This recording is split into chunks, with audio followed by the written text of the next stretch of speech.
Hi everyone. In today's tutorial, we will show you how to manage Zoom audio settings. This is useful when we want to mute sounds, avoid distractions, or take better control of our meeting audio. Let's get started. On the Zoom app dashboard, to adjust the audio settings, all we need to do is click on the mini profile logo, then go to Settings. Once we're here, we just need to click on Audio. From here, we can mute our audio by simply turning off the audio toggle. We can also adjust the output volume from this screen. And if needed, we can turn off the audio completely. Once we've set up our audio preferences, we can head into our meetings.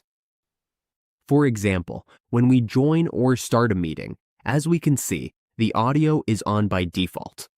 If we want to mute it, all we need to do is click the audio button to mute it. As we can see, it is now muted during the call, which helps us stay focused with fewer distractions. This is how we can disable or mute Zoom audio during meetings.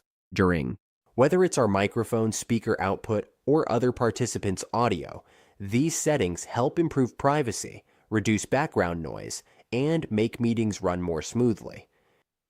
And that's how we manage Zoom audio. With these simple steps, we can easily control our meeting environment and avoid any unwanted sound interruptions.